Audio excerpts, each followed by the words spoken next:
BKFC in the house. We got UFC main card starting up now, and we got thinking about how gay it is to get into a fight at the bar up in the other corner. Live to you at Fight Show. Brought to you by Check.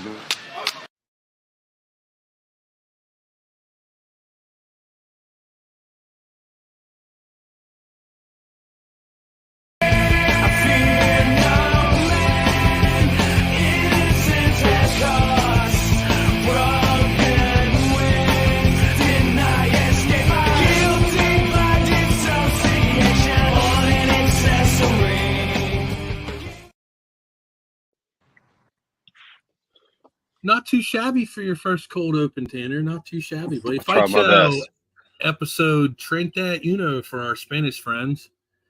Powered by Buffed Energy. 31 for all our non-Spanish speaking friends. Fight Show episode 31, powered by Buffed. You see it over there, Bill. Tell them Bill's over here just casually putting in a 60-hour work week, just drinking his Buffed Energy on the porch in Lancaster, Pennsylvania. Go ahead and tell them about Buffed, Bill, while we share these streams up, bud. No problem, man. I'm fresh off a 60-hour work week at Arconic Milk Products. I'm a shift worker some days, some nights, all throughout the month. I got some health goals coming up here, soon to be talked about on the show in the very near future. And I've been trying to cut out some of those extra, I don't want to say anybody's name, but you know the caffeine, the high caffeine drinks that I'm talking about. Your Red Bulls and your Monster. I'll just say it. Fuck it. You mean your canned ones, Bill? Yes, your canned ones. I apologize. What do you feel about them canned energy drinks, Tanner? Fuck cans. They're expensive. They're like $3.69 or $4.79 a piece. They make you feel like shit. They're loaded with enough days worth of sugar to, it's worth like one whole day's worth of sugar in one drink. I'm liking my Buffed here, man. Only 10 calories. 0. Oh, as soon as you get to the work week, man. I dig it. Hey, pineapple thrash. I prefer pineapple thrash to venom berry. That's not saying venom berry isn't good.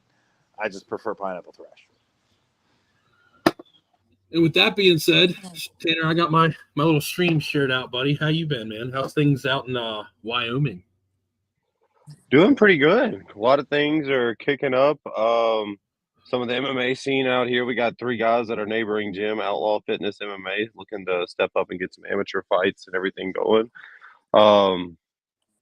Enjoying the UFC events as always. Got a few good decisions, a couple good KOs the last couple fights. Been pretty all right over this way. Young Tanner said, I forgot, just this background. Tanner, you train jiu-jitsu currently, do you not? Yes, I am a blue belt at the Martial Science Training Academy here in Douglas, Wyoming, and we're under the Gracie Vegas charter. All right, so you have that haircut, that mustache, you train jiu-jitsu. Man, save some ladies for the rest of us, all right? Try to do a little bit of everything. Good Lord. He's out here just stopped on the corner picking up all the fucking pussy. Yeah, man. How do you think we get people in the gym, man? Yeah, I can't compete with that, man. Come on. Play fair. It's like this is what you could look like. Yeah, years and years and decades ago. All right, so what's going on, man? We got friend of the show, Pat Brady, lined up here. What's up? Yeah, it's getting ready to kick on. I want to see to make sure I put these in the right groups. We're good to go, and then I'm going to close Facebook because I think that might be why we're having trouble with the streams here. But and then, so far we got the USC St. Louis card happening right now as we speak. The main card is happening underway. Main event: Derek Lewis versus Rodrigo Nascimento, and co-main Hakeem Buckley versus Nursultan Ruzaboev. Do not kill me if I massacred that. The guy that's facing Buckley trains with he's good. Boy Joey P out there. He's good. He's been at middleweight though. That's what's been the topic of discussion for me, is that he's been fighting at middleweight and he did not look so hot coming down to 170 to be 6'5", weighing in at 170. He is a hell of a lot taller than Buckley, but Buckley's powerful, man. Did you see Buckley posted a video though too about how he went through the row of his training partners? It was 6'5", 6'4", 6'3". Apparently he's been lining them up. So maybe he knows something we don't know. All right, Pat Brady, Pat the Brick, friend of the show, friend of yours, friend of mine, Bill. By default, friend of Tanner's. He is now set to be my MMA Eskimo brother. Tanner, I fought Lou Rumsey. I fought Lou Rumsey back in my pro debut. He beat the shit out of me. He was just a lot better. I mean, he missed weight, but I'm not making excuses. Even if he came on weight, he's probably still going to kick the shit out of Better me. striking, better grappling. Do you think was there Much better striking, and he's a big dude, man. He was cutting a lot of weight to get down. He's a big guy, and he moves really, really well for a heavyweight. And my striking was never anything to write home about. So Lou got me pretty good. So and then he went on. And then he went on to fight in Bellator. So no shame in losing to a Bellator guy, right? That's what I was about to say. At least he went on and did good things instead of getting washed up, But dude, it was like beating my ass was like a crossroads to get yourself to the next level, man. I fought Strikeforce guys, UFC guys. I fought Bellator guys. I'm like trying to can crush over here, and I'm picking out monsters. You just didn't know they were monsters yet, Oh yeah. That's no, go ahead. I'm getting ready to actually. I was going to say, Pat Brady was telling us too, last episode, I was looking at that one pretty close. He was telling us how athletic he is and how good he feels as a heavyweight and how mobile and strong he is. So I'm really ready to see this, man. We got the tape up now. I could be wrong. I really do think I think Pat will physically overwhelm Lou. Lou's pushing 40, and he moves well for a heavyweight, but man, he's not as strong as Pat, and I'm sure you can see that just looking at him standing right there getting introed, And Lou took this fight. I mean, I was going to say, he looks exactly like what Pat was talking about, how some of them kind of look like fat. Yeah, they Lou took this fight on 3 days' notice. So big respect to Lou Rumsey, man. That's 100%. Any short notice. 3 days. All right. And you're going to have this guy. You're going to have this guy coming at you like a fucking freight train.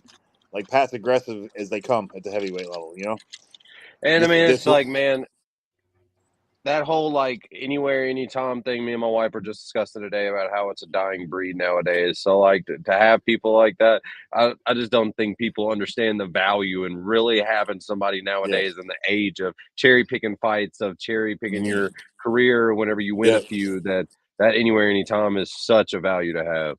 Well, you know what? Lou's almost 40, right? And he's coming to the end of the rope. I'm sure Dave Feldman kind of greased him up, but put some cash in his hand. But man, you take a fight on 3 days' notice, dude. You got a set on you. Bill, he's 1-3. He's 1-3 in the BKFC. Yep. He's had some trouble with guys who are bigger, stronger, more powerful than he was. Bobo Banner. Pat Brady. Hey, Pat Brady minus 323. Your boy, plus 196 for the odds for Kurgo.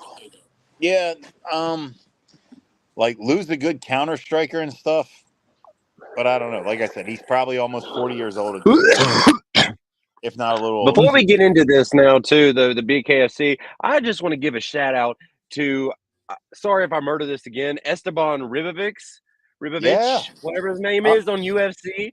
We in prelims full of decisions, unanimous split, whatever. Holy shit.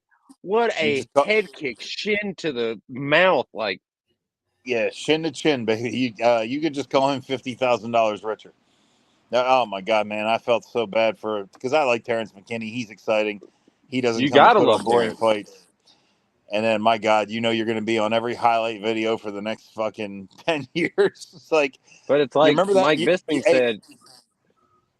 Oh, well, that's kind of shitty for Pat. They got the screens behind Pat say Conor McKenna, which I think might have been his original opponent that backed out. Pat's looking loose, bro. Pat might hurt this fucking guy. I hope he does. Like I was saying, Mike Bisping was saying. Prediction: Pat Brady KO within 60 seconds. This BKFC shit's a different fucking animal, bro. Any day of the week, Pat Brady walks into an MMA cage against this guy, I'm going to agree. Pat don't even have to lose this fight for him to lose this fight. You know what I'm saying? So I'm just going to sit here stupefied. Barely anybody's watching. I really don't give a fuck. Everybody's probably watching either UFC. This was a horrible Saturday show. There's 3 events on right now. We're live on the internet. We got coverage on everything, bro. Yeah, fucking, we're good. Bill's watching the nature, switching between beer and buffed energy. Well, everybody in there is eating right now, and I want to be able to hear you guys and communicate with you guys. So You look I at don't want everybody. you look at a 245-pound man fighting heavyweight. Look, everybody's gonna say I'm a Pat Brady dick rider. I don't care. Pat, guy's svelte, bro. There's not a lot of heavyweights coming in at 245 You know carrying what? the muscle mass You know he's what? carrying. I've never seen Pat, even when I refereed him a couple times in MMA, I've never seen Pat look for a triangle or an armbar or a Kimura or head and arm choke. I mean, the guy likes to strike, you know? He likes to throw bombs. This might be a real good spot for him. You know? Did you also know, and I didn't know this, and I always like the little tidbits of info, but and I've murdered his name and I know his name, but the head of the ABC is also head of the Mohegan Sun Commission. Yeah, Mike Mazzulli. Or Mazzulli. Yeah, Mike Mazzulli. Pat reminds me, Tanner, you can clip this. The guy Pat's fighting, your boy Lewis, reminds me of this guy, RJ Hayes, that fought in the upstate area, Albany area, New York, when I was promoting up there. The guy retired probably 4 times before he ever made his pro debut. I think he's like 2-85. Keep stepping in there, though. But this guy is like the older, more rugged version of that guy. Like, that's all that popped in my head when I see this guy. 3 days notice. I thought, who the fuck was he supposed to fight? I'm gonna have to look him up. Oh yeah. No, I remember the guy. I remember seeing the first poster of it out, and then all of a sudden it changed, and I was like, "Is Lou Rumsey fighting again?" Hey, so I mean, I guess I'm not that far removed from combat sports. If guys that I fought, Daryl Horcher has a fight coming up. He was my teammate. I fought Lou Rumsey. He's still going at it. You know, it's like, I guess I still have a connection to the game. You know. Yeah, well, Horcher's only about an hour from here. Where's he fighting at? Last time I saw him, he was in the PFL. Oh no! He was fighting. Oh my gosh, I'd have to look it up again. Now I haven't trained with Daryl in a better part of 10 years. You know what I mean? So I'd have to look it up again. But the old Daryl, Steve Blackman camp. Yeah, right. Still representing. That's who I got my blue belt through, was late Waylon. Yeah, when we went up tested through Waylon. Waylon was a teammate of yours at Blackman too. Yeah, he was. I'll say that publicly in the internet. No, I refereed Waylon one time as well. He put a guy out with a head and arm triangle. That was his shit. Yep. Nice. I love those. Those are right, easy to go towing to. Up, towing the line, Pat Brady, Rumsey, round 1. May the best man win. Pressure. Yeah, Pat would go. There's Pat a KO, speed, 100%. There's a speed advantage for Pat fucking Brady. He's an athlete, man. Already. 1 minute, 45 seconds left. Pat's got the dude down on the canvas. Your boy's taking a break. Oh, you already knocked him down? 135, boy. I don't know if it was considered a knockdown. I got it muted, so we don't hit a copyright strike again. Once was enough for that. I don't have it. My stream must be behind. That sucks, but yeah. That's got to be a knockdown. Started again. Like they used instant replay to reverse one earlier, so they got instant replay up there where they're at. Oh, Pat just hit him with a nasty, nasty overhand. More like a hook. Down 2. Oh, he's down again? Pat slipped. It's a slip. Oh. Okay.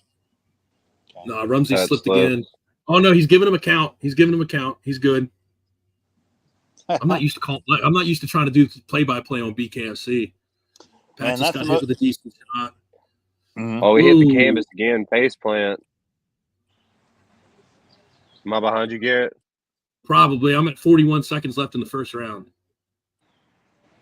Oh, I'm at 20 seconds. Oh, yeah, Pat. That was a slip on Pat. Pat went over and under, missed it. Oh, face plant. 31 seconds left. Okay, I'm a little ahead of you. He's up, though. He's up.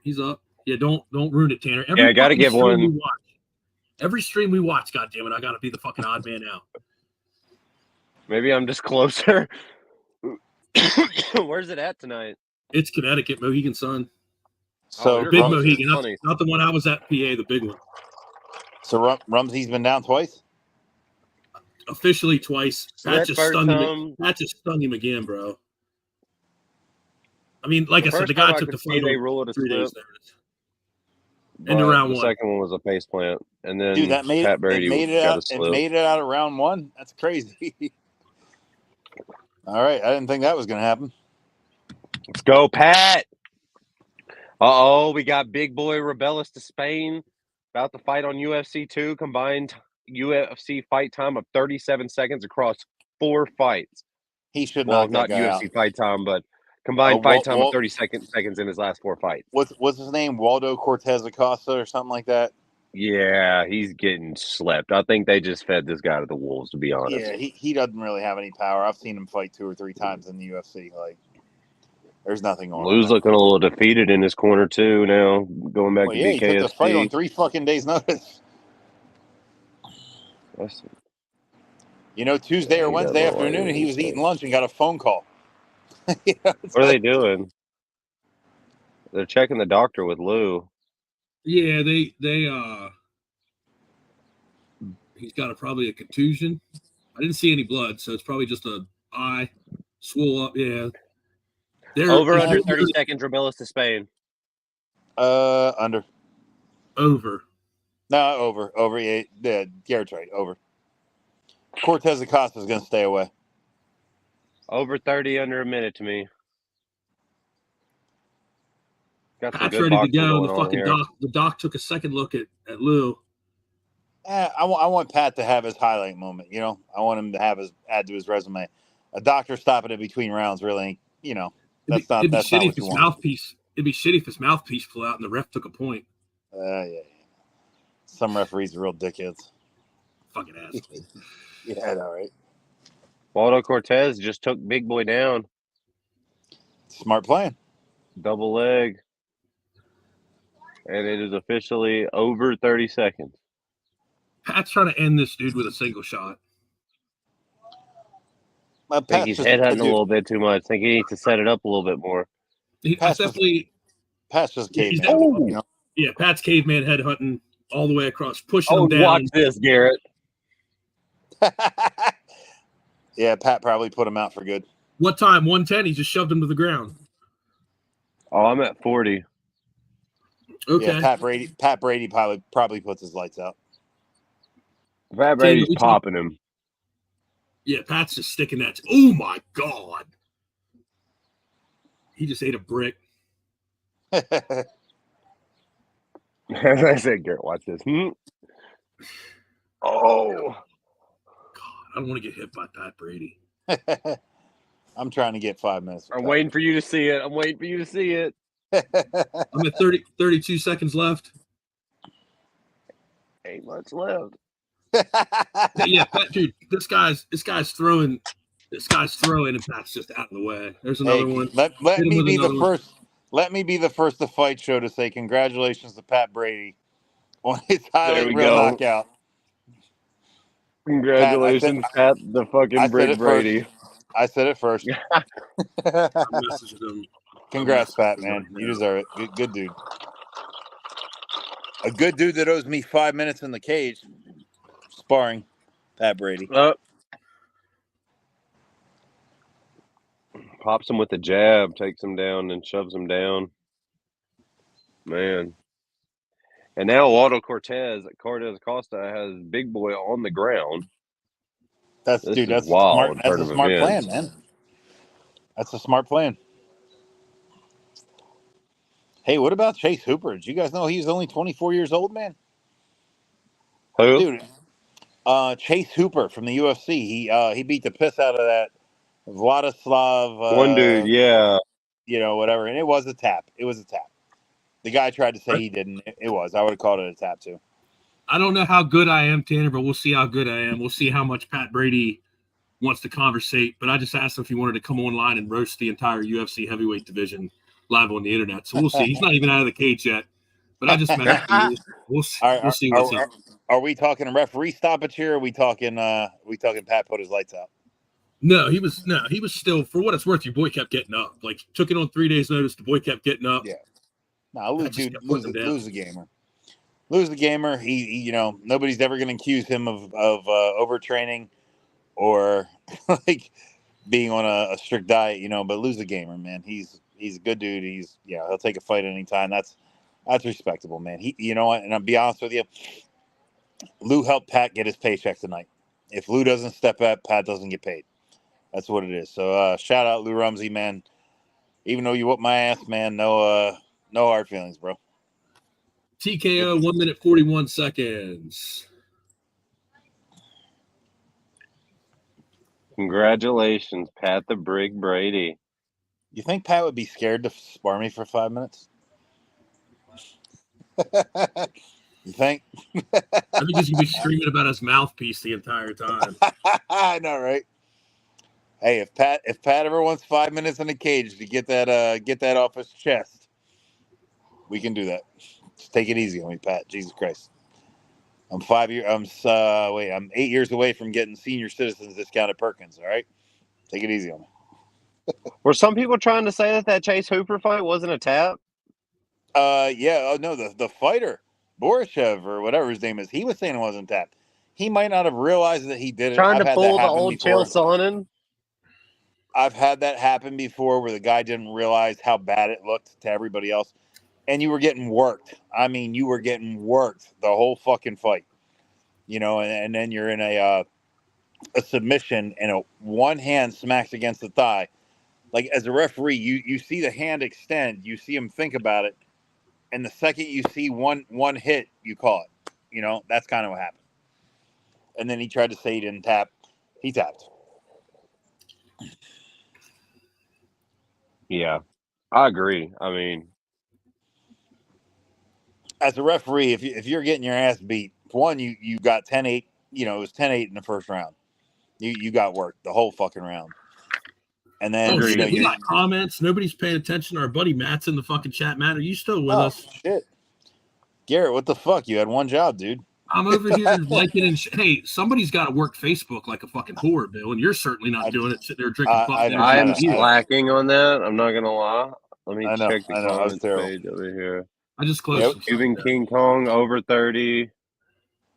Yeah, it was tough. Yeah, no, we this is wild actually. Now that Pat's his fight, this is actually really wild that what we're seeing on the UFC. If you pull up the stream, Rebelis to Spain, like I said, he had 4 fights, 37 seconds, and now his one fight is lasted into the second round, and Waldo Cortez has held him down the whole first round. So 10-9 Waldo Cortez. We'll see what happens this second round. This is something I haven't seen before.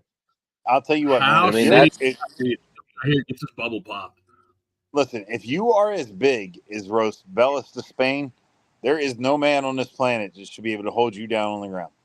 Especially one who has no jiu-jitsu credentials at all. Cortez does not have any jiu-jitsu credentials. So you're too big to let some guy just hold you down on the ground. Get up. Oh, yeah. So I guess for the remainder, I said I wasn't going to do it, but I'll just put the UFC fights on. Put the old ESPN. Dude's like 6'13", with like a fucking 102-inch reach. Like, come on, dude. You are too fucking big. The only person has a longer reach than John Jones is him. Yeah. Oh, he just clipped him with something good. So, Chase Hooper with that one. Now we're at the main card opener. What's been going on in the fight world this last week or so, man? Last couple Ryan weeks. Ryan Garcia. Not that some people are like, you guys don't talk about boxing. Ryan Garcia is cleared. No, ain't that. I'll talk about boxing. Like I said, it has to be a fight that garners interest with people, or it has to be in the news. It can't be some obscure shit, Some bullshit. Well, Canelo won. Ryan Garcia won, and that was a whole lot of stuff. Like, I think it's just amazing that Ryan Garcia pulled off one of the greatest troll jobs of all time. Like, we really were thinking this motherfucker need to be committed to a mental hospital, and it was good, man. No, he was quite the puppeteer, quite the maestro of that. That was good. He's like, y'all really thought I was crazy? Well, watch this. We'll just say that there might have been a little bit. There might have been a little bit there, but got his ass. What do we think about those drug tests, though? Because it's so weird. So we had 3 positive tests, 2 for Ostarine, 1 for Nostrolone. Ostarine is known mostly for helping fighters make weight, and which he didn't even make weight and didn't even really try to make weight. So that doesn't really make sense. He got cleared for the Nostalderone, whatever that one's called. That one came back. He was cleared for. So, are they not testing these guys leading up to the fight? I mean, I read something about a weekly drug test. Like, what? I will tell I you. mean, I will what? tell you what. I will save my ref rant for the end. I got some shit to say about that shit. Do I you mean, know here's the anything deal. about how those drug testing things work, though? At least, like, you give us some insight to it. Like, are they testing weekly at these promotions? Like, is there a No, reason why it's just random. randomly after No, the fight? No, I it's don't know. random. Go ahead. Well, Go they ahead, bro. say it's random, but they test some guys more than others. Those guys are required to let these. Well, I'm gonna talk on something I don't know, but like on USADA, yeah, you were required to let them know where you were at. You know, now I don't know every detail down in the Ming, but like if they wanted to find you, they had to be able to find you. You know, immediately. Right, So right. No. But like around like the time of the fight, like when it comes to like, holy shit, dude, Waldo Acosta Cortez, sorry to interrupt, is actually looking like he has the dog in this fight. He has him down on the ground again. mhm. What the fuck? This is crazy. But I mean, so like, but like around fight time, are they testing these guys weekly, or are they like? Because Well, I mean, it it's was just so No, weird how it's random. It's random. well, You'll well, well, hear. it's but like he fought when right, I so he had to pass a drug test for the fight, right? And then right after no, the fight, he no, drug no, no, tested. no, no, that is not correct. No, Oh, you could go your whole camp up to the night of fight and not get tested, and then win your fight and leave without even being questioned. Like when I was in New Jersey after the Lyoto Machida fight, they took a blood sample from Luke Rockhold. You know, we were in the back inspecting and shit like that. So it's that is an completely random. interesting perspective. No, you're not guaranteed that your opponent had a drug test before he stepped in the cage. Now he might have, and the results don't come out till later, but you don't know. It's not like you have to pass one to fight. It's That's completely what people random. were saying. A lot of people in the UFC joke. I'll have to clip this then and make sure that this gets out there because a lot of people in the Junkies page in Facebook in general or just social media were thinking that like, why are this happening now when these guys are being drug tested led up to these fights? Well, if they're No, they're not not. being drug tested and it's all at random, Well, that's crazy. well, Tanner. That's a really Well, good Tanner, nugget you of have information to have. experts on the internet, and then you have. I'm reversed. So we have somebody right over here to my right, left, whichever way you want to fucking say it. This guy's lived Switch it. the hands you're mirrored. Yeah, there you go. Yeah, No, I'm Listen, putting the bill now. I was back in the locker room with Aljamain Sterling before he fought at UFC New Jersey. I inspected for Aljamain, and then when he was done, I inspected for Luke Rockhold. No, they didn't get piss tested before the fight. They just showed up, you know, wrapped their hands. Now the week before the fight, I have no idea what the New Jersey State Athletic Commission did. I have no idea, you know. But no, there's no requirement that says you have to get tested before you fight. If they didn't draw your number, then you just do your training camp, show up at fight, and bounce out. You know, unless they say, "Hey, we want to collect a sample from you after the fight." No, everything's completely random. Well, that's like I cornered the show we worked at in Virginia. I was helping corner a buddy of mine, so I was like up in the cage dealing with commissions and stuff, and I literally watched Dave Holland look at some guy and basically tell him, basically the next 4 guys that check in, you're gonna piss test them. Because Dave wanted to, I guess Yeah. Dave wanted to do piss test or whatever. So he's like, Yeah. so there wasn't no rhyme or reason to it. It was just if you and me were fighting on the same card and you were number 4 and you walked in the door before me and checked in because I stopped to tie my shoe, you were getting piss tested and I wasn't. That was, but again, this is like the pro regional level. So, So I mean, it's still better than the sniff test. I mean, but yeah. Bill's that's crazy. Like I Bill's didn't also was realize around that. when they pulled a guy from the crowd to actually fight on the card that night. So Sean Dolphinbaugh and Josh Duggan out of Barbarian Fight Club for Matt Douglas. Yeah, that fight was put together about an hour before showtime. You know, now Josh Duggan was a killer. You know what I mean? But yeah, no, I've seen fights matched like an hour before the card. Nice. That's crazy. You want to fight? Sure. Huh. Dude, here we go. I'll give you one. We were at Barbarian Fight Club, and Rodney Gwinnett, it's Guinet.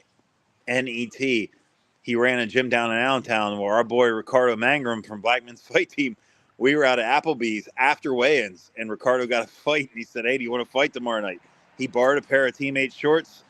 We went to Walmart, got him a cheap mouthpiece, and he knocked the dude out the next night. Like, yeah, like I've seen shit. I've come from a time and era where like that's how shit went. Anytime, anywhere. Stay ready. It's much more loose right now, Yeah. So, Or I'm sorry. talking No, it was about much looser back then. It's much more tight now, Sorry, right. misspoke. No, talking about recent events though. Like now that we have like you in here and stuff like that. What did you think about? So last week, I don't know if you caught it. Jack Shore's leg. Oh yeah, no, The that's a whole good stop. Ooh.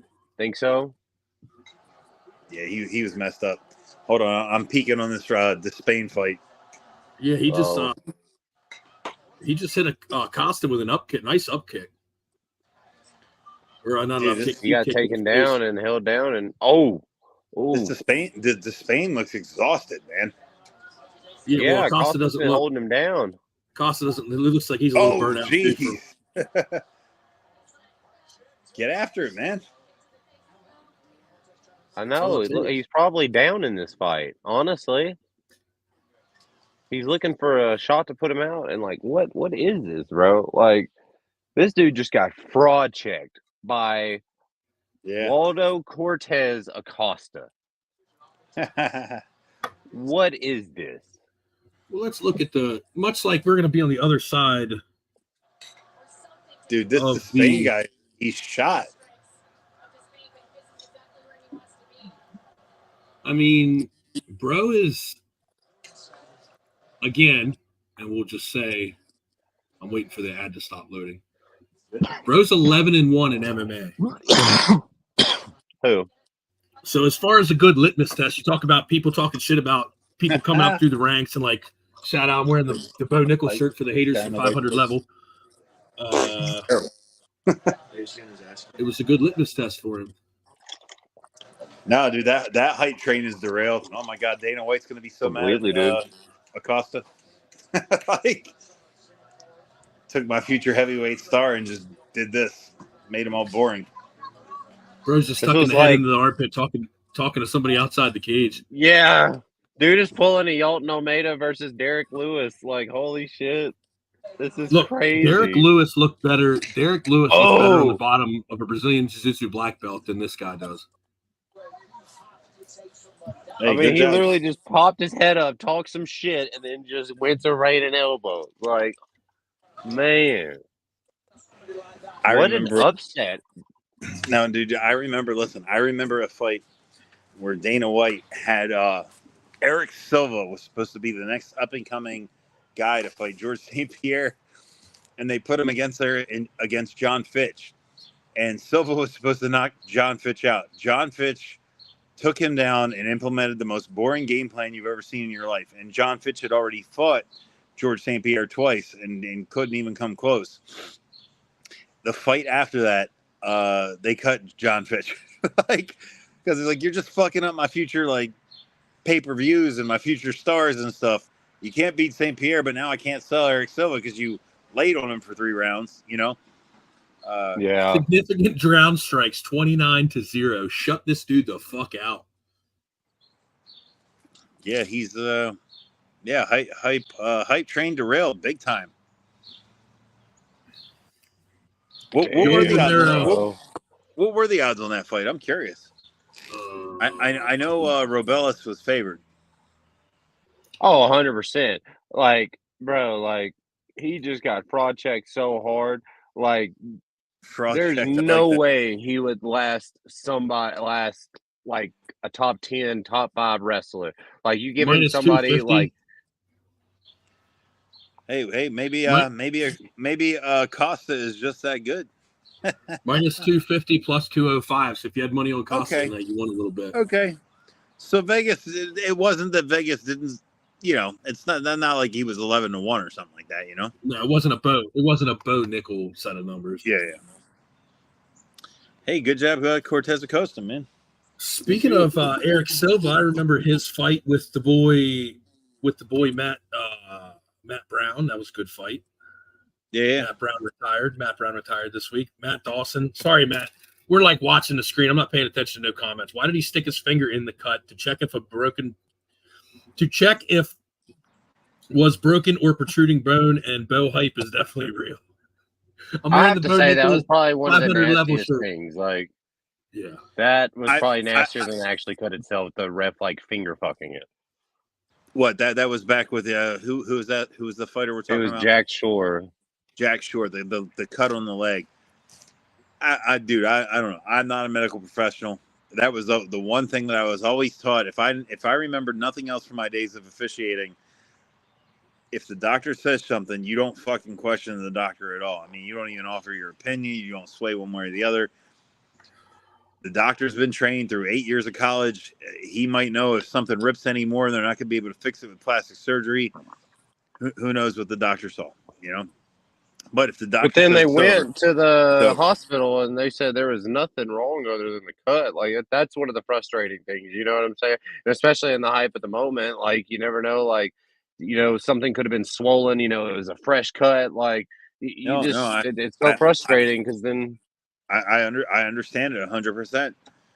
But I mean, for the commission's sake, if the doctor says it's over, it's over. You could now. Oh my God, could you imagine if the doctor said a fight's over, it went on, and somebody got really hurt, and then do you understand the lawsuit that would be levied against the? That's a slam dunk win. And the athletic commission would no, just have to pay out. right? So No, like no, maybe I don't know, man. Maybe the doctors.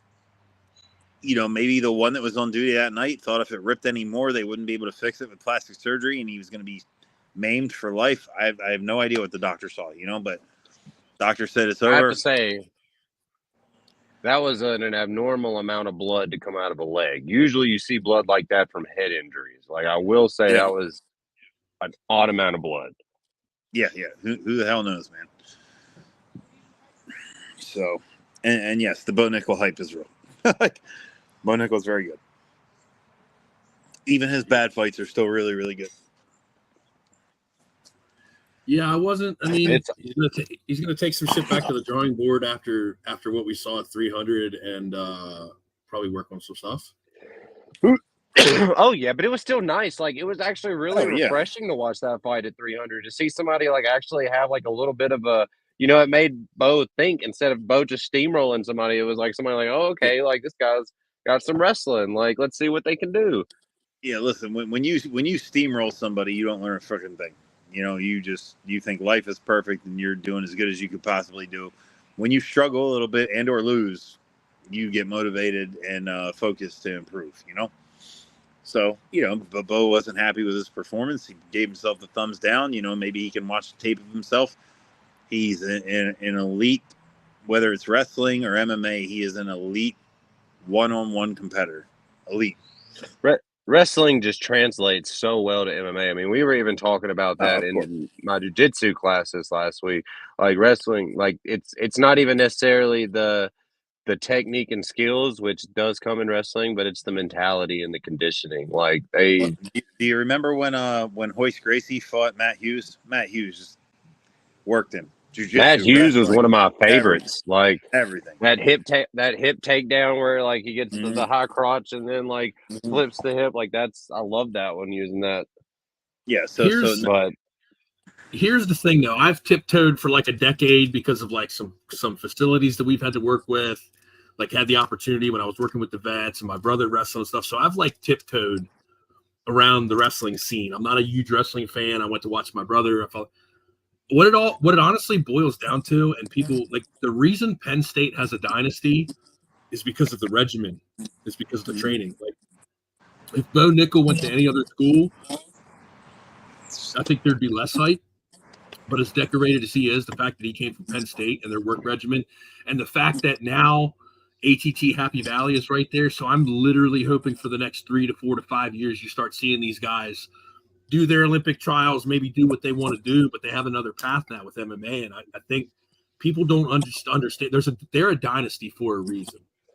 oh yeah, no, but like the thing is too is like where I'm from, like I live in Wyoming now and we have a wrestling team and we have the UW wrestling team at college, but where I'm from in South Arkansas, we don't have wrestling teams in high school or really in college. It's not that much of a thing. I always knew that there was oh hey, how's it going, beautiful? I always knew that that there was like a wrestling sport and everything like that, but like coming up here, seeing this wrestling, and then learning about it and like the technicalities of it, and that there's more to it other than just SmackDown and WWE Raw and whatnot. Like, it's really cool, like, to see the different culture. But like Penn State, like when you look at that kind of dynasty, that has been going on for years. Like, that isn't something that's happened like, like just in the last 20 years. Or sometimes when you see these new schools, like, I don't know, a correlation would be like Alabama and football. That's really been only in the last 10 or 15 years, 20 years. Penn State has been like cultivating this for, I mean, decades. Like, I mean, that's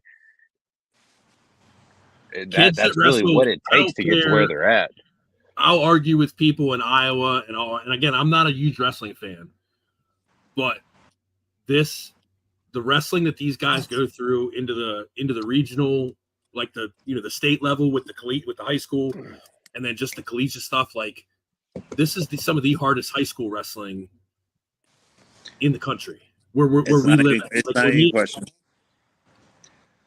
Listen, at the end of the year for I'm not sure if they're still running it, but at the end of the year they have the United States versus Pennsylvania in high school wrestling. It's a tournament where they take the best wrestlers from around the country and they line them up. I think it used to be called the Dapper Dan, and it was in Pittsburgh. They wouldn't even take our state champions. They would take our guys, like one of the higher ranking seniors. It was his last year, and they would make Pennsylvania versus the United States. So yeah, Pennsylvania is the if you do something here in Pennsylvania, state champion, that's saying something, I say we got Kentucky and Tennessee has a big high school wrestling scene.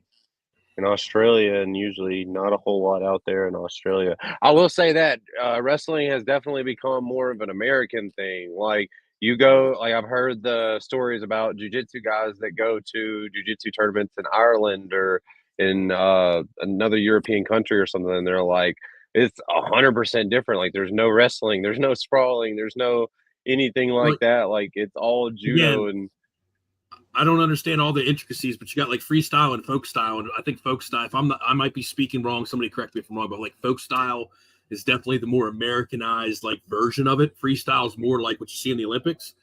Folk style, I think, is the Americanized version. That's what you're seeing these guys do, and that's why they're able to go. I mean, if you look at anybody that's a Bo Nickel hater that can't even, as an athlete, what the man's accomplished at the age he's at.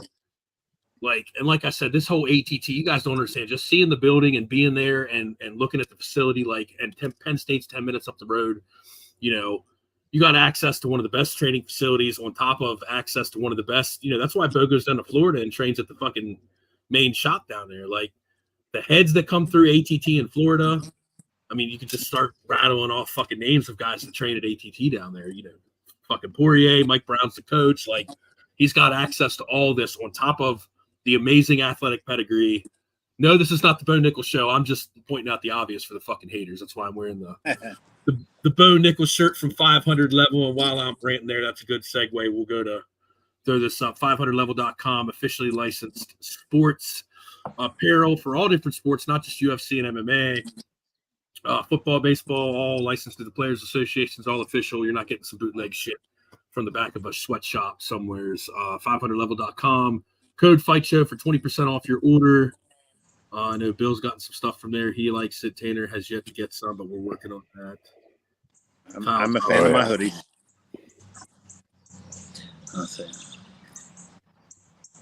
I don't know, man. It's just like an MMA thing that people like hate hype trains for some reason. And like, I don't get it. Like, these fighters, like, you're asking them to be the best in the world to, come in on these contender series, and you got to be a champion and this and that. And then people get mad when they show this exuberant confidence. And it's like, what do you expect? These are guys that are supposed to be training and getting in that mentality. I'm the best in the world, no matter if, you're 4-0.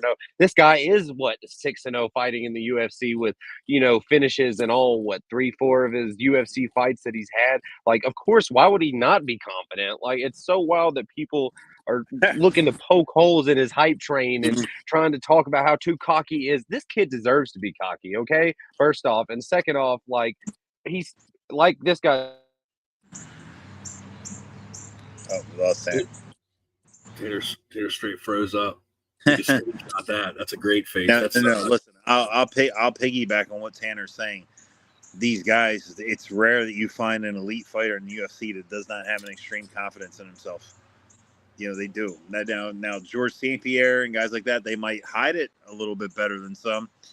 George St. Pierre was very, very high level of confidence. You can't fight at that level and not think that you're the best. You know, what is it? Rose Namajunas would walk to the cage and get in the cage. I'm the best. I'm the best. You know, it's like she's putting it in her own head that she's like the champ. You know, it's like John Jones talks about his mentality, you know, like all that kind of stuff. John Jones knows he's the baddest motherfucker on the planet until somebody takes it away from him. He knows that. You know, he wouldn't be at the level where he's at if he didn't think that way. You know, like I said, some guys handle it better than others, some don't. You know, John Jones is going to walk with a little bit of swag. Muhammad Ali walked with a little bit of swag. Hulk Hogan walked with a little bit of swag. When you're the top dog, you know, you're going to present yourself a certain way because you believe in yourself, and you can't hide it. Oh yeah, and like we're talking about this, do we think Bo going to be a champ? Because I see got Matt in here saying that there's a good possibility of champ at middleweight. Do you think he's champ material? Listen, one guy in this entire world, one guy at a time gets to be the UFC middleweight champion. One fucking guy. I don't know if it's Bo Nickel, you know? I don't know if he's that much better than the number within the top 5, you know? I will say with Izzy out of the mix, it does feel like the middleweight division is a bit more wide open in that aspect. But I'll tell you what, you know, another friend of the show, Joey Pfeiffer, right? Love Joe Pfeiffer. Man, I thought he was going to steamroll Jack Hermanson. I really did. I thought he was going to knock him out and have no problem with Jack Hermanson, especially after Roman Dolidze had just beat Jack Hermanson. And in one of the pre-fight interviews, Hermanson said, you know, you think cracking the UFC top 10 is just like easy, like you're just going to waltz in and do it? Joe Pfeiffer won the first 2 rounds. Hermanson won the next 3, you know, and that's those guys inside that top 10, top 5, they're elite.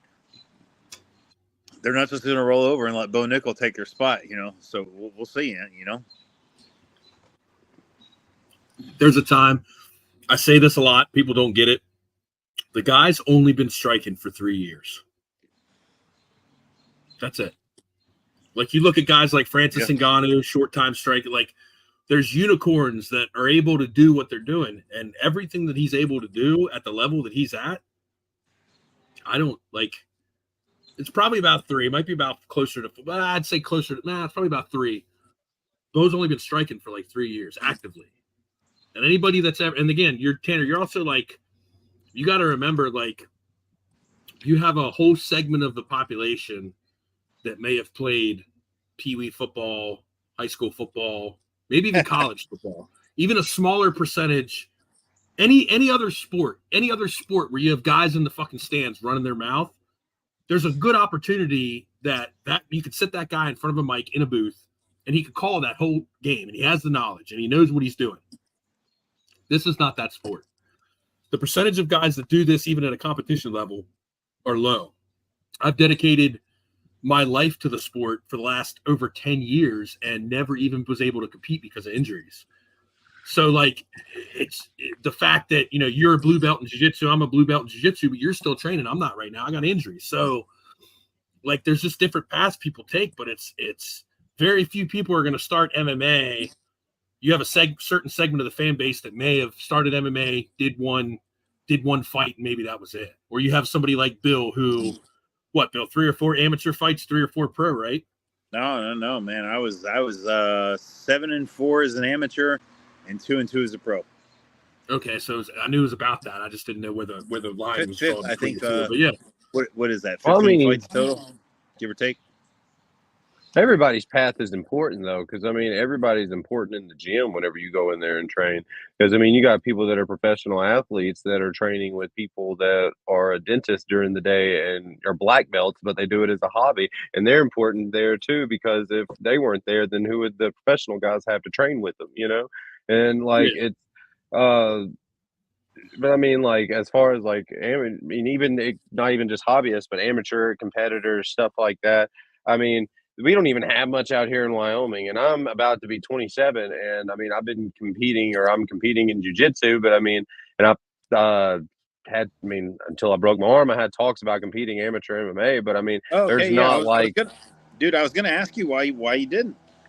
You know, Well, I mean, that's the thing. prime. I started late, and then, like, with my martial arts training and stuff like that, but I'm looking to get into it, whatnot. But I mean, there's not really like a huge realistic version of me going to the UFC or something like that. I mean, unless like I lived alone in a 1-bedroom apartment or something like that, away from my wife and kids in Vegas or some shit. That's not what I want to do. I don't mind testing my metal though, and testing my skills that I've cultivated, because of course that's why I cultivate them. But I mean, but all those people are important. Like, fighting is just, it's more than it's a connection for us as humans. Like, I mean, Dude, I'll tell you this. I didn't have my first fight till I was 31. If you've ever had in the back of your head that you just wanted to give it a shot, look and try it. Like, it's changed your life, man. Dude, you get a whole new experience. Then, you know what I mean? It's like making the walking shit. You look at the sport a little bit different once you've done it and stuff like that. And anybody out there, you get with a trusted matchmaker. You find yourself a competitive fight. Everything's on the internet these days. Nobody's gonna throw anything by you. If somebody's like a 4-time state champion, you're gonna know. Find yourself a fair fight where you feel the guy has fair, and you can go in and test yourself, man. It's win or lose. It's eye opening. You find out a lot about yourself. It's good. Opinion. I think opinion on Strickland's path now. I think Strickland is leaps and bounds better than Paulo Costa. I think he's going to light Paulo Costa up, and probably. I don't know, man. Sean's always played it safe, and he's done that Philly shell, and he's never really committed to like knocking somebody out. Now, he knocked out a guy that I refereed, but I'm saying, like, lately Sean's been a decision machine. If he puts Costa on a highlight reel, man, he's right back in the title talk mix. All right. Yeah. So this just in, Pat Brady texted me back. I said, and again, we might be removed from this. We might not be able to pull it off. He said, "Let's fucking go." I said, "We are watching live. If you want to come on and roast the entire UFC heavyweight division." He said, "Let's fucking go." I said, "Send it." I told him I was going to send it over on Facebook Messenger, but he hasn't seen it yet. So we'll see if we can get Pat. Maybe we'll hang around for a couple extra minutes. All That'd be fucking cool. Yeah, that would be cool. Considering he just TKO'd a guy at like 7:15 East Coast time, and the motherfucker ain't even probably took a shower yet. He's getting ready to be live. Right, probably back there still getting wiped down and like checked out. Like that'd be fucking awesome. Dude, this could be Pat's. This could be Pat's viral moment, man. Come in here, just run the UFC heavyweights, man. Dude, I think Bare Knuckle is such a good. Post it. I think Bare Knuckle is such a good fit for Pat Brady, man. Pat's not triangling anybody. He's not going to armbar anybody. Pat wants to throw bombs. BKFC is a good spot for him where he could. There's a path to him being the champion. When you look at the UFC heavyweight level. You got your jiu-jitsu, like your amazing jiu-jitsu practitioners, all that shit. Pat wants to get in and throw heat. He doesn't want to get on the ground and have a jiu-jitsu match with somebody, And BKFC is still growing. Yeah, well, it's much like Mike Perry. Mike Perry struggled in the UFC. As 500 level fighter, he goes to Bare Knuckle, and man, he's the champ, and he's the just face makes $600K. Yeah, he's the face of that fucking company right now. Well, let me ask you this, because as we're seeing BKFC, and Bill's told this story a couple times on the air about, Dave Feldman is from our area, a couple hours away from me, like an hour away from Bill. Used to run shows at Harris Casino and shit. I remember going as a fan, kind of touching on what you said, Tanner. Like, MMA here didn't become legal till 2009. I didn't really become like a fan to the point where I'm like, oh, there's gyms I can go do this shit, till like 2011, 12, like seeing Bill. So I was already damn near 30. So you're right on track where I was at. But going back, like Dave Feldman took this journey and they've grown it. But my original point, what I'm getting to is, do you feel like the record, and I don't want to say, and I'm going to say this, but I don't want to disrespect any BKFC fighter. Do you feel like the record in BKFC doesn't hold the weight that it holds in MMA only because You could, but listen to this caveat, because you can get TKO'd and still be very much in a fight, but they decided that your eye was busted up, or you don't physically have to lose a fight. I mean, I guess you physically have to lose a fight. You literally don't have to lose a fight in BKFC to lose a fight. If that guy busts, and again, it's part of the game. I'm not saying, but you can't stack up a 10-0 MMA record as opposed to a 10-0 BKFC record, because there's too many. I think there's extra variables with this damage. Yeah, of course. Yeah, I want to talk to you about it. So, real quick, let me just say this. So, usually you see those types of like stoppages. Like, that's the thing. You saw, like, let's say Mike Perry, he's had a couple like early stoppages, doctor stoppages, ref stoppages where they weren't necessarily out. But then there's been, I remember if he got a knockout in there. I believe he like really put somebody out. Nonetheless, he had Luke Rockhold. Luke Rockhold broke a tooth. Like, I think like in UFC, like something like an injury, like that. Someone else might have like called the fight for that. I think there are variables in UFC where there are fights that, where fighters weren't out, still standing on the feet, and they're and they're ref, we're being questioned if it's called too early or called too late, So I feel like I don't know, like, I feel like it's too much to focus on that. Like, I mean, with what BKFC has done, how far BKFC has come, I think a BKFC record like means like just as much. Like, I will say, I think it means less for technical skill area. I didn't mean it in a negative connotation at all. I'm just saying I guess apples and oranges, because if a guy's 10-0 in MMA, and again, it goes either way, because if you can't really be 10-0 and beat in bare knuckle. I mean, there's some little organizations here and there, but like if you're fighting bare knuckle, you're either fighting for Jorge Masvidal in America. I'm speaking on America. You're either fighting for Jorge Masvidal doing bare knuckle MMA, or you're fighting for Dave Feldman doing BKFC. And with the tryouts and the prospect series, like there's options for these guys to just go try it.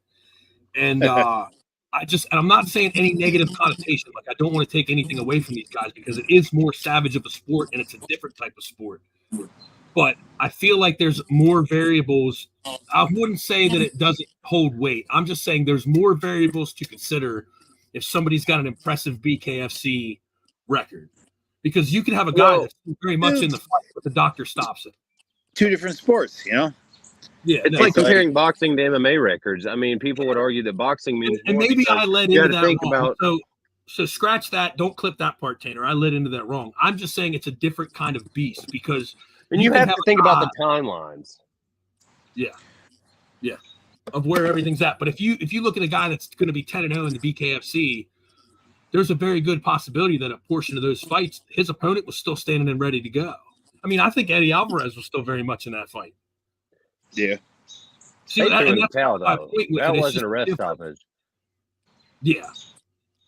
But again, I think Eddie Alvarez was still in that fight, because I don't think Eddie Alvarez threw in the towel. There's been other guys that quit that are like, again, BKFC is a different animal. Our buddy Micah went in there, and we're hoping to get him back on the show soon. I want him to talk about it. I want to hear it from his mouth, what he thought about it. Because looking at it, you can't replicate that. You can spar with MMA gloves, but you're not bare knuckle sparring.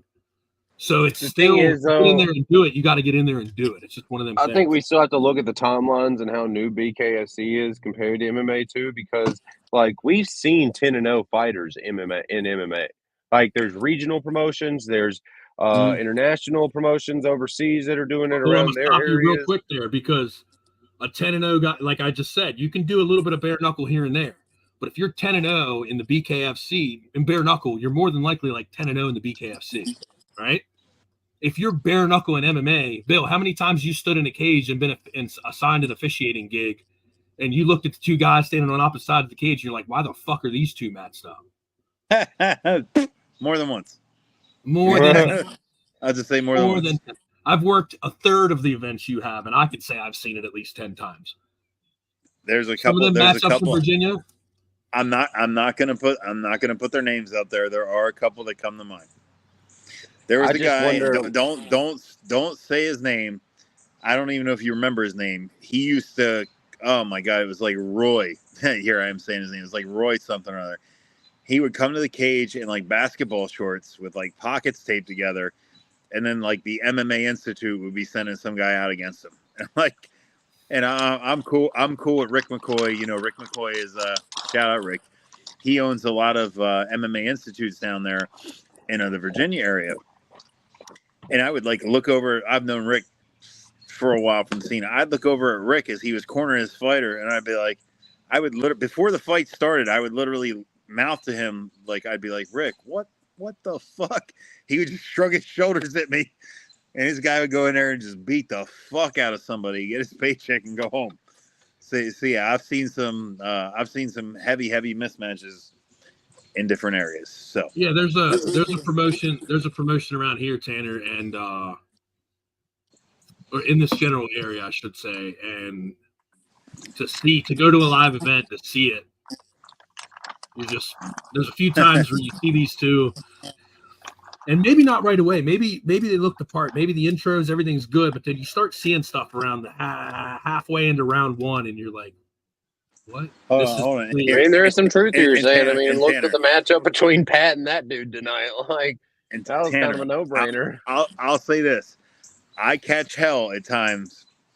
A lot of people had a history with our executive director here in Pennsylvania. He's since retired, but a lot of people have had less than favorable experiences. Fucking Napoleon, fuck. I always stand up for Greg Serb.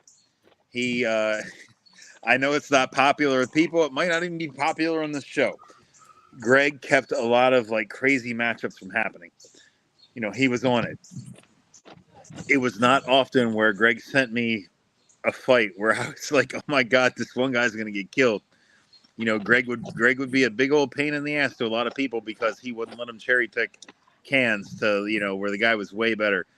So I always stand up for Greg Serb and say he cared and he kept the sport pretty fair here in Pennsylvania. But there are other states that I've been in, man, where like, yes, I have feared for the guy's safety during the walkout. I'd say, oh fuck. Damn. Yeah. Did you hear Kim resigned? Oh, the lady down there in Virginia. No, New York. Oh, okay. Mm-hmm. No, I did not hear that. Right after something with the Garcia thing, Kim Sumbler resigns as an ISAC executive director for personal reasons. She said it was to take care of sick family. Yeah, and that might be the case. You know, I was never licensed in New York. I have no idea what's going on in New York. All I know is they had Ed Kunkel out there for a while, and now Pennsylvania has Ed Kunkel back, and that's a good thing. Ed Kunkel I got nothing but the best things to say about that guy, man. Integrity, moral, respect, like Ed Kunkel, he's top notch. Nice. So I haven't been watching anything. What's going on, Tanner? Did Woodson win that fight? It is in the third round, and man, both guys have had their moments. Well, we're about an hour, bud. We got a lot of shit going on. I don't know what else is going on, but if you want to, I know Bill's been just waiting all week. He sends me a message. Sends me a message on like Wednesday. He's like, "Oh, I'm gonna fucking bitch about this."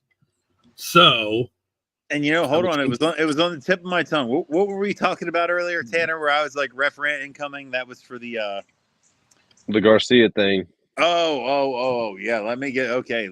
Here we go. I got one. Without further ado, our weekly segment brought to you by Nose Slap. Bill Bookwalter's referent weekly look at what pisses former referee Bill Bookwalter off. Third Shift Zombie, noseslap.com/FightShow. Pre-workout, noseslap.com/FightShow. Or if you're a sleepy driver, noseslap.com/FightShow. Support the show that supports the fighters. Nose Slap supports us. And without further ado, I'm going to take me and Tanner out. And Bill, you're going to get all the shine, buddy. Take it away. All right. I might actually have a referent this week that's popular opinion of some people. Okay, Ryan Garcia comes in overweight, knocks out Devin Haney, stops him. Couple days after the fight, word comes out, Ryan Garcia has tested positive for Osterine, which is, my God, I don't know what the hell that is. I know what, Nandrolone, I know what Deca is, I know what Trent is. Like, I've never even heard of Osterine, okay? So I'm like, all right, man, I'm talking shit on my coworkers at work. I'm like, this fucking slimy ass motherfucker. Like, that's the most pathetic thing you can do is like So I'm sitting here shitting on Ryan Garcia's brand, his name, his family. I'm like, you're just a disgrace to do that, man. You could really hurt somebody in here, and like you're cheating, and you know you're fucking cheating, blah blah blah. And then a couple days after, they come through and they're like, oh wait, he didn't test positive for this, or this results were cleared. To whoever's running this shit, I understand you want to be relevant. I understand you want to be important. Get your shit straight before you go damaging somebody's fucking brand, which could cost them, millions of dollars. As combat sports fans, man, we have short memories. We got short attention spans. You might not see the recant that Ryan Garcia, maybe he didn't do this shit after all. All they went with is that you put out is that he cheated. All right. Have your shit together before you go to the public. You don't need to release those test results to the public. You don't need to really, oh, well, he tested positive. Oh, well, no, he didn't. Get your shit straight behind closed doors before you're going to put out there whatever you're going to put out there for public opinion. Dude, Ryan Garcia, if it turns out that he was actually clean through this whole shit, he should absolutely have the ability to sue whatever that whoever took those samples, whoever put out that, what's looking like might be false information at this point. How do you not have your story straight before you come out and accuse a guy of something, of this magnitude? So that's my referee, man. Get your shit together before you go, because I'm already shitting on Ryan Garcia. I'm, cursing his, like I said, cursing his name, his family name. The public's taking a shit on him, then we move on. All we're going to remember is Ryan Garcia cheated. Turns out he probably didn't. Motherfuckers, get your shit straight before you go shitting on somebody's name. That's it. Okay, and we're back. I mean, do you guys agree? Do you guys agree with that? No, I get that completely. Yeah. Don't fucking release that shit unless you're sure. You should fucking damage the dude's whole brand, and like kids are calling him a cheater. And maybe you just suck at your fucking job. Matt's chalking it up to taint. I was getting ready to share it, Tanner. Matt's getting ready to chalk it up to tainted blow. Well, yeah, I mean that. Cocaine is a hell of a drug. Yeah, I mean that. Yeah, like everybody. No, it's just so it was an Angelin and Austrian. Sean O'Malley has tested positive. He got a year-long suspension. He was working with the NSAC, the Nevada State Athletic Commission. Man, years ago, it was like right when he came off the Contender Series. He was off for a year because of it, and they come to find out there was not enough in his system for him to take orally or to actually take. So like there was the whole actually slew of fighters like across like other countries and gyms and everything that came across like, oh, I took this supplement too, and there was a tainted supplement thing going on. Like there's been that, and Austrian is one of the more common ones that comes with that. And if I believe right, so many people like that I've heard or saying, or I've looked at the research, Austrian is a lot of time used for a lot of fighters to be able to keep their strength and keep their vitality about them while they're cutting weight. Ryan didn't even try to make weight. Yeah, the muscle mass, it keeps muscle. They use it. Bodybuilders use it to keep muscle mass on while they're dropping or something. Like I was reading something on it. I'm not an expert on it. However, these news outlets, and you know me, I'll post, and Tanner's the same way. We'll post a fair mix of shit and fuckery, and then we'll post legit news. And if we post legit news, it's source legit news. I'm not just posting something, reposting it because I see it. Yeah, right. Yeah, and right. somebody was telling me fake news, and it's like, no, they're like, oh, he's still positive for this. And I was like, yeah, he was cleared of a drug test. That's true. There was a drug test that he was cleared of. I'm not saying that they were cleared of all of his drug tests, he did get cleared of the Angelone. Whatever information you're going to put out to the public, okay? Listen, Garrett and I can talk some shit. We can make a mistake. We can say something. Oh, this fight's booked. Oh, my God. Oh, oops. No, it wasn't. No harm, no foul. You accuse the guy publicly of taking steroids and cheating and shit like that. Like, that shit's going to, it's going to forever kind of be with you. People are always going to be like, accuse you of cheating. Like, just get your story straight before you, like, I'm fine if somebody is taking steroids and you caught him and you got him dead to rights, yeah, fucking release that shit. Don't come out with some shit telling me he tested positive, then a couple days later be like, oh, but wait, no, he didn't. Like, get like your criminal straight, allegations and arrest records. Doesn't matter if they're proven innocent; they're still gonna be stuck with it. No, but we all know in this industry, that's not the way shit works. Public perception is everything, and yeah, that's going to affect with your money, your sponsorships, who decides they want to, back you, who decides they don't want to back you. You start tossing shit like that around, man, you're really hurting somebody's livelihood. Just get your story straight first, On that note, Gotcha. is that about it for the week, you think, guys? Can I man. add one thing? I just Go want to ahead. add one thing. I want to add a Jose Aldo Jr. fucking appreciation post. The King of Rio is fucking back, baby. Like, been watching him since I was a kid. I've remembered him since he was on his 18-fight win streak, and then he had this little retirement, and now he says he's having fun and fall in love with it again, and he picked up that win against Jonathan Martinez in Rio last weekend, so that was really good. awesome to witness. Hey, it's a good story, man. That's his personal decision to make when he decides to walk away. He looked good. Oh, yeah. He looked good. He's still winning fights in the UFC. If you're winning fights in the UFC, it means you're one of the elite fighters in the world. You're probably less than 0.0001% of people who have ever won a fight in the UFC. Yeah, good for Jose Aldo, man. And on that note, shout out to the King of Rio. He's back. We're all happy to see him. Jose Aldo appreciation time is over. Matt Lee Dawson just sent some emojis. Thanks, Matt. Always appreciate you tuning in. I guess we are going to wrap things up here. Fight Show episode 31, powered by Buffed Energy, caffeine, organic mushrooms, nootropics, and electrolytes. Bill's got some right there next to him. It's a staple of his diet now, right after work. Gives him the focus to sit here and talk shit on the internet. Buff.energy Fight Show. Every time I say the word buff, Tanner's Tourette's kicks in and he says, fuck hands. Fuck hands. Buff.energy Fight Show. Discount will automatically be applied if you want to, and it gives you a chance to add the code. You can add the code Fight Show to see if it does anything, but the discount should automatically be applied. Cheaper than your shitty canned energy drink that you get from the store, and always ready to go with a couple flavors. Bill likes the Venom Berry. There's our Pineapple Thrash. Do you like Pineapple Thrash? Pineapple Thrash. Venom Berry is your second Pineapple favorite. Thrash is my go-to. Again, you can go to buff.energy/fight show. Fuck cans get buffed. More information on their website. I got some other stuff here. Are you a third shift zombie like Bill? Do you need pre-workout for jiu-jitsu class like Tanner?